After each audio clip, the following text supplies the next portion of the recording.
The fear voiced by those who grew up under dictatorships is rooted not in theoretical study, but in lived traumatic experience. When these individuals express alarm about current events, they are not simply issuing political critiques, they are performing a crucial act of cultural translation. Their analysis is based on recognizing the preludes to tyranny, a set of behaviors, rhetorical strategies, and institutional degradations that reliably signal a shift toward authoritarianism. For them, freedom is not a given, but a fragile, hard-won state. They recognize that democracy rarely collapses in a single, dramatic moment, but rather through 1,000 subtle, incremental steps, often justified by appeals to order or security. The core of their concern is the observation that the foundations of liberal democracy, respect for facts, the independence of the judiciary, a nonpartisan civil service, and the peaceful transfer of power, are being systematically hollowed out. Reasons: recognizing the parallels. The parallels that trigger this deep-seated fear are specific and chillingly familiar. Those who lived under authoritarianism identify several critical warning signs.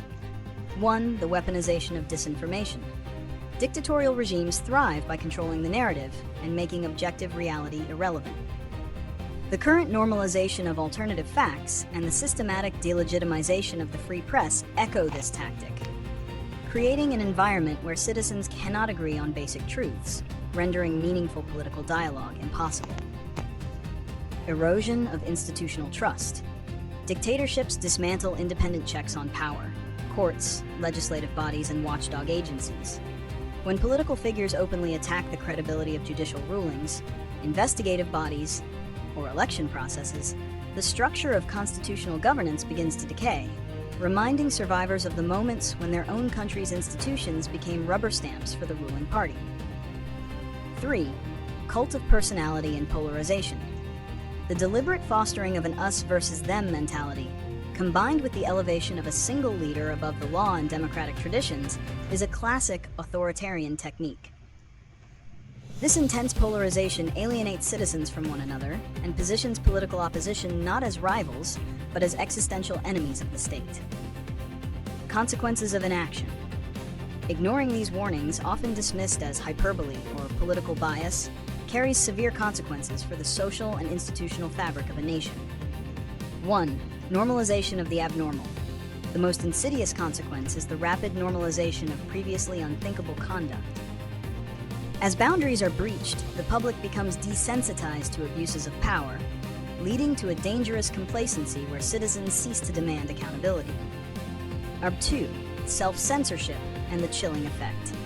When rhetoric targets critics and opponents with threats and intimidation, citizens, particularly those in public life, begin to self-censor to avoid harassment or retaliation. This chilling effect stifles robust public debate and allows extreme narratives to dominate, ultimately silencing diverse voices and independent thought. 3. Institutional decay. If the patterns continue, the risk is not immediate totalitarianism, but a form of illiberal democracy, where elections occur but the minority is suppressed, civil rights are curtailed, and power is consolidated indefinitely, making a democratic reversal exponentially harder. Prediction and solutions. If the current trajectory of democratic erosion continues without forceful correction, the prediction is not necessarily a sudden collapse, but rather a prolonged period of instability, legal turmoil, and increasing political violence.